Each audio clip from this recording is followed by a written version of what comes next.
Stoutman coming right back at you, and today I'm going to be talking to you about some things that I have picked up from, well, two of them were from the UK, two of them were pre-orders from Amazon, and one of them was from eBay. So just random pickups, but I would say like pre-orders and mostly specialty labels. So that's probably, I'll title the video something like along those lines. You probably already know that by now. But anyway, there have been a couple of new releases that came out recently, and there was a sale recently that I wanted to take advantage of through one of the major specialty labels when it comes to Blu-ray and DVD and whatnot. So I decided to go ahead and do that. So to start off with, I'm going to talk about what I got in that sale. It was the Arrow sale. The Arrow sale takes place, I think, was it 2 times a year, maybe 3? I don't remember exactly, but it takes place at least once a year. I know that much for sure. And they put some of their Blu-rays on sale, some of their DVDs on sale, and allow you to get some of their titles for a slightly better price than usual. After all is said and done, these are Region B releases. Most of them are Region B. The ones that I got are Region B, so they will not play on a Region A player. They will not play on an American Blu-ray player. However, if you may have a region-free player like I do, that's not a concern. That's one of the reasons that I went region-free and decided to get a region-free player, so that I could take advantage of sales like this and get titles that some aren't available on Blu-ray in the States, and some just aren't available in the same quality with the same amount of content in the United States. So the first one that I got, which pretty much exactly fits the bill of what I just described, was Big Trouble in Little China.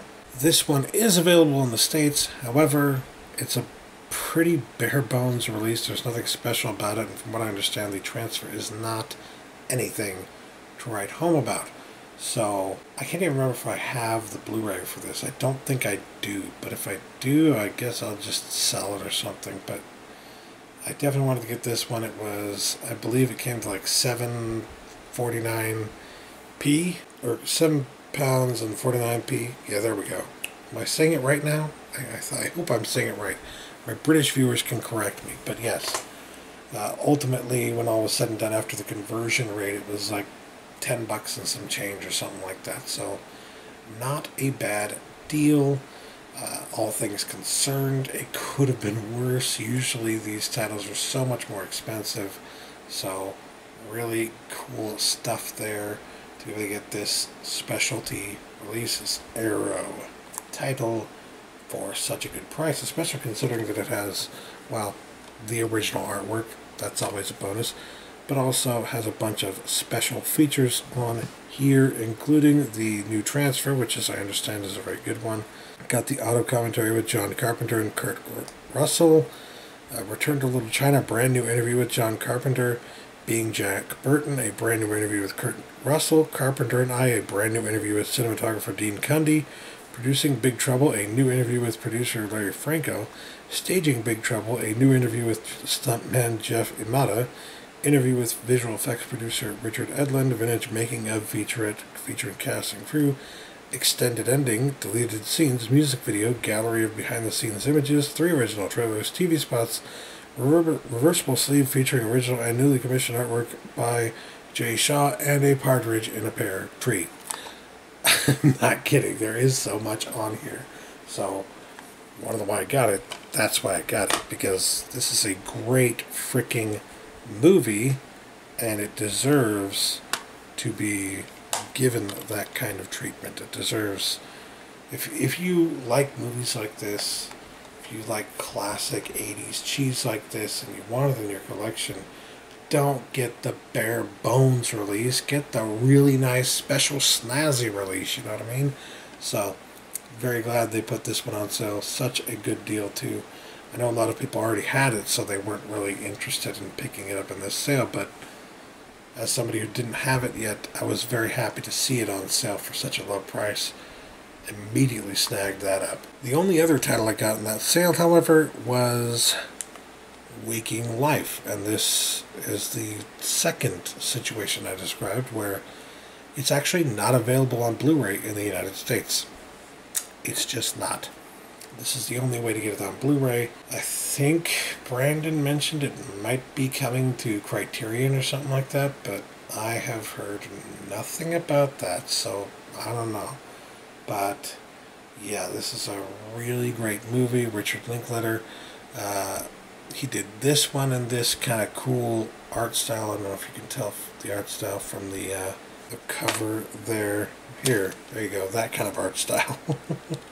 And this was one of them, and then there was another one that I just recently watched that was based on like a famous science fiction story, and Alex Jones was in it, being a crazy person. Was that Scanner Darkly? Yeah, Scanner Darkly. Yeah, he did those two movies at in the mid-2000s, and I got the Blu-ray for A Scanner Darkly, but this one does not have a Blu-ray in the States, so this is the only way to get it, and I was happy to get it for, again, what, £7.50p, or whatever, so about $10 and some change, something like that. Maybe it was a little bit more than that, I don't remember. It might have been more like $12 a piece, but I don't care because there's no other way to get this, you know what I mean? It's like, well, you gotta do what you gotta do if you want it, so I wanted it, and I got it. Bunch of special features on this one as well. Commentary by writer-director Richard Linklater, art director Bob Sabiston, actor Wiley Wiggins, and producer Tommy Pallotta. Commentary by 25-strong animation team. A selection of Bob Sabiston's short films, including The Trees, God's Little Monkey, Project Incognito, Color Test, Snack and Drink, Figures of Speech, Ryan's Capital Tour, Grasshopper, and The Even More Fun Trip. Like, that's a lot of stuff right there. Original making-of featurette including interviews with Linklater, Sabiston, and Pallotta, animation tutorial with Sabiston, deleted and alternative animation sequences, pre-animation live-action footage captured on mini-DV, trivia subtitle track written by Linklater, theatrical trailer, reversible sleeve featuring the original poster, and newly commissioned artwork by Marco Phantom. So that's pretty damn awesome. Like, there's a bunch of stuff on there as well. You wonder why I get Arrow releases? Why I like Arrow releases? Well, I think Brandon said it best when he mentioned that this might be getting a Criterion release. The next thing he said after that was, well, it's Arrow just as good as Criterion. Pretty freaking much. I mean, with all those stuff, like especially the collection of short films from the artist who helped him do this style of film, right? That's the kind of thing you would expect to see on a Criterion release. And here it is on an Arrow release. So, pretty damn cool. And if you didn't notice, it actually has 2 discs here. It's not a big deal though, guys. It's literally just the movie on Blu-ray and the movie on DVD. So it's not like, oh, a second disc full of special features. No, all the special features are all on the same disc. Don't freak out, you know. And yes, it has the reversible artwork. I don't know if you can tell on the inside there it has the original artwork, which I do like, but I also actually really liked this artwork as well. It's very minimalistic, very simple, but I feel like it works. I especially like how you can see like the artwork through the letters. Very cool stuff there. Glad to have gotten this one. So cheap.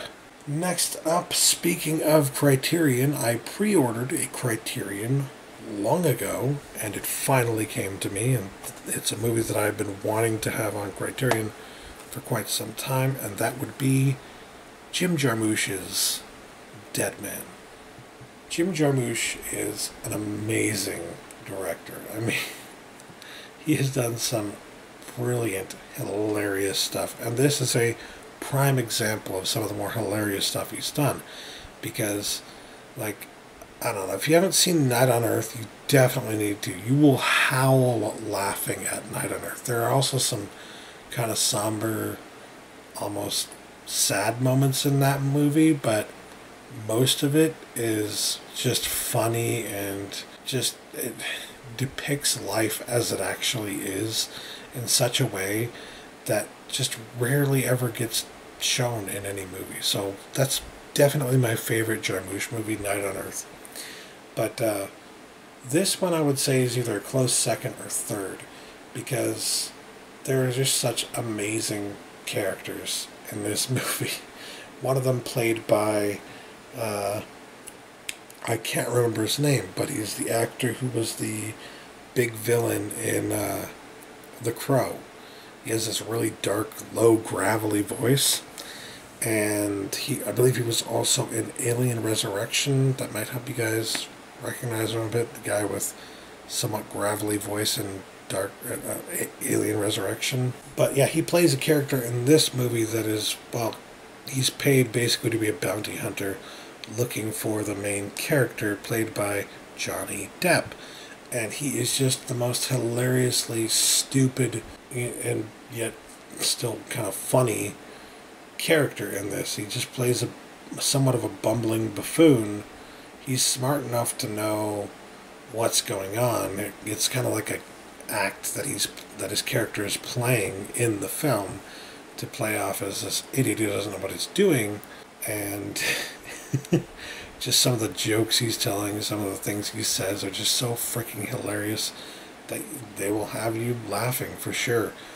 And then Iggy Pop also stars in this. Yes, Iggy Pop, the musician, stars in this movie. And I believe he plays a cannibal wearing a dress. So take that for what you will. I mean, you wonder why I like this movie. And then Gary Farmer plays the Native American.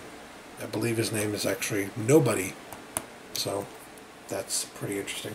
This movie is just full of like charm and wit and humor, and of course a little bit of sadness and depression, because that's basically Jim Jarmusch in a nutshell. You know what I mean? That's the kind of movie that he makes. He makes movies that have humor and wit and charm and a little bit of realism. Mixed in with this completely unrealistic story is, real characters that are more real than most of the other characters you'll ever see in any other movie, period. You know what I mean? So, love this movie, love Jim Jarmusch's work. So glad that this got a Criterion edition and a new 4K restoration. Totally deserved it. This has been on Blu-ray before, by the way, but it was, I believe, an Echo Bridge release, and they cropped it to the wrong aspect ratio, so it's like they cut off some of the detail in the film. Well, this one's back to its original aspect ratio of 1.85 to 1, so nothing to worry about there. And there's apparently a really freaking good transfer, so yep, you're good and golden on this one, and I'm happy to have it in my collection. Can't wait to watch it once again. Apparently this has a new Q&A in which Jarmusch responds to questions sent in by fans. Oh, I love when he does that. He did that with Night on Earth as well. Rarely seen footage of Neil Young composing and performing the film's score. Again, the film score is by Neil Young. New interview with actor Gary Farmer. New readings of William Blake poems by members of the cast, including Millie Avital, Alfred Molina, he's in this movie too, and Iggy Pop. Oh my god. Iggy Pop reading fucking poetry. That, I can't wait. I can't wait. Accompanied by Jarmusch's location scouting photos. New selected scene audio commentary by production designer Bob Zembicki and sound mixer Drew Coonan. Deleted scenes, trailer, color photos from the film's production, plus essays by film critic Amy Taubin and music journalist Ben Ratliff. So, pretty damn cool stuff right there. Next up, and the last here of the titles that I pre-ordered, was Mermaids. Not Criterion, not Arrow, Olive Films, which, to be quite frank, even though I like Olive Films because they release things that normally wouldn't get a release on Blu-ray, they don't do as good of a job as some of the other, specialty titles out there. And in fact, this one appears to be just completely bare bones. That should tell you everything right there. They don't really put any effort into special features or anything like that. It's basically here, we're releasing this movie that's not going to get any fucking special release any other way. Have at it. That's all you get. You know. There are other specialty labels out there like that. I think Twilight Time is a good example, but at least with Twilight Time, they actually like limit the print run, so at some point it's gonna run out of stock and become more valuable after a certain amount of time. But this one, even though they probably won't necessarily keep it in stock forever either, it doesn't have a limited stock from what I understand.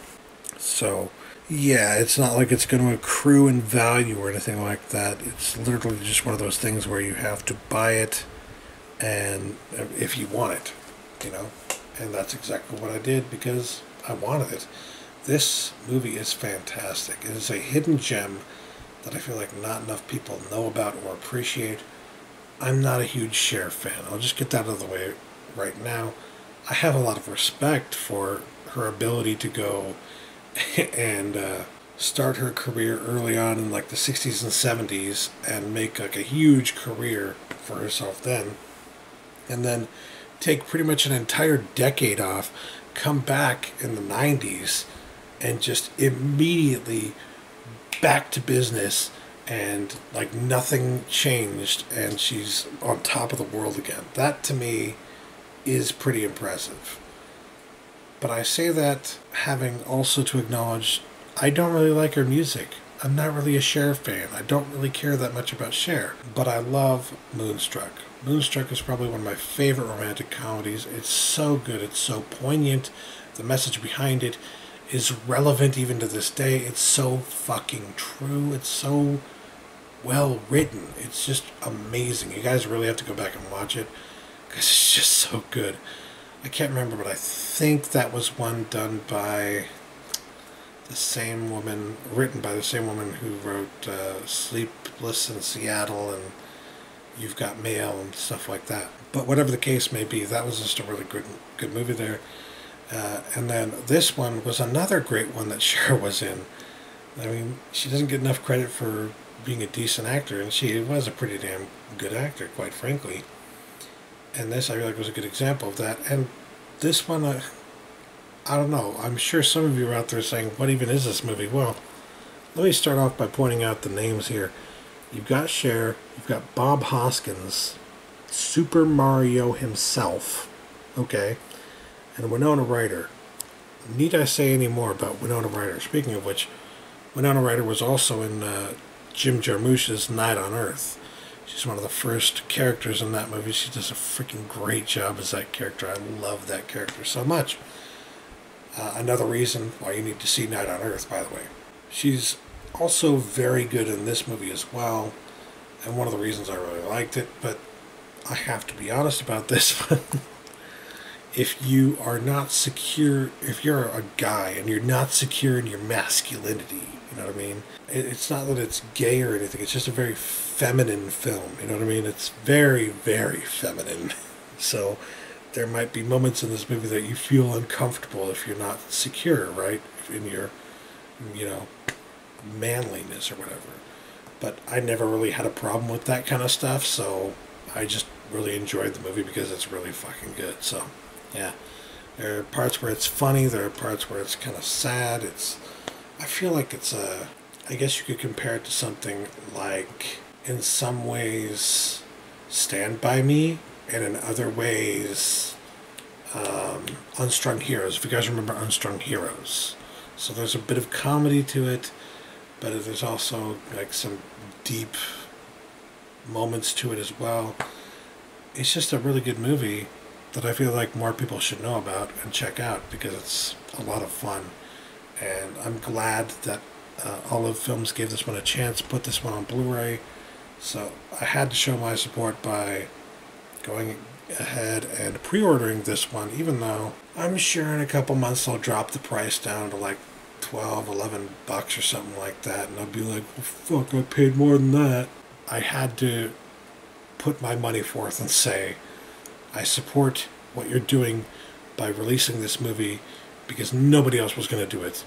And again, if I'm going to be here being one of the people saying, dude, you need to see this movie, I have to appreciate the fact that they even put it on there. Like, I don't think there was anybody really clamoring for this movie to get released, but here it is. So, very happy about that. Very, very good movie. Definitely give it a chance if you have not seen it or heard of it. Just find it somewhere and watch it, even if it means picking this up, because it's really good and it's worth it.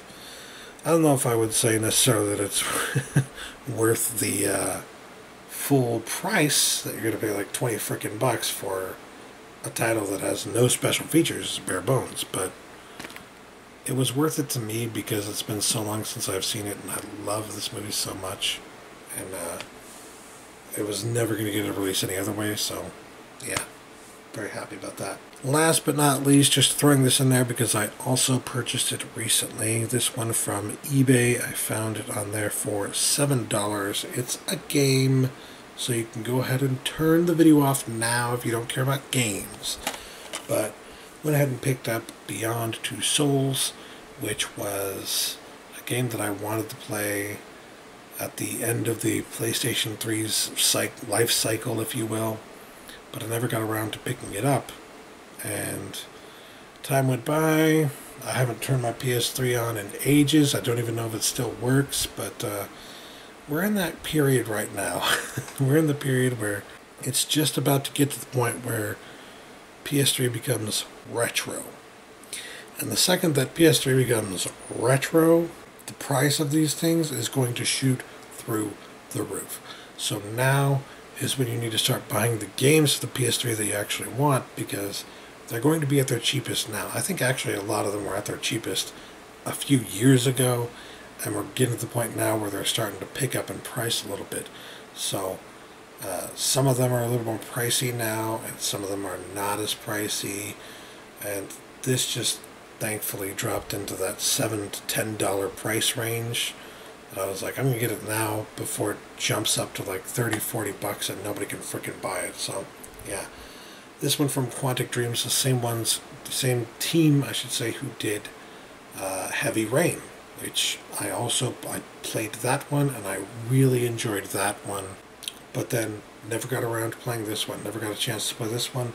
This one stars Ellen Page and Willem Dafoe, so should be pretty good stuff. I guess some people didn't like it, but there are also, as many people who say it isn't a good game, there are probably about as many people who say it is a really good game. So it's really like a split on that one. Some people love it, some people hate it, kind of thing. So I'm willing to take a chance on it because I liked Heavy Rain. And I feel like it's one of those situations where if you liked Heavy Rain, you're probably going to like this. So, Beyond Two Souls, can't wait to check it out. And yes, I am aware of Detroit, which I believe is the next one they're doing. I think that game just got like a demo too. But yeah, glad that I was able to find this for such a good price. Very cool game. But when am I actually going to get around to it? When am I going to turn my PS3 on, or attempt to see if it works again? If it works at this point, I'm going to be amazed, because like I just leave it sitting there collecting dust for years at a time, and then turn it on and this fat old PS3 just croaks to life and works still somehow. What even? But yeah, this was, I would say, a pretty good pickup haul here. Obviously a more expensive one than usual. I got some pretty good deals on the Arrow releases, but Deadman was like 28 bucks. Mermaids was another, I think actually it dropped down to like 16 bucks and some change on Amazon at some point, and I got that price on it. But yeah, still pretty pricey for something that's bare bones, so take that as you will. And then the best deal I think I got was on this one right here, this game Beyond Two Souls, which probably has a lot more entertainment in it than anything else. If I had to pick one thing out, well, I can't even pick one thing out to say that I really want to see, because there are two things here that I really want to see. One is Iggy Pop reading fucking poetry, because that just sounds amazing. And the other is the short films from Bob Sabiston, who did the animation for Waking Life. That just sounds pretty freaking awesome to me.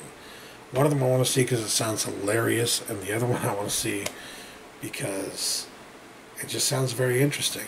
I like that style of artwork, and I've never really seen him in any of his other stuff, so there's a selection of his short films on there. I gotta check that out, so yeah. Anyways, that'll do it for me. Thanks for watching, you guys. Catch you later. Peace.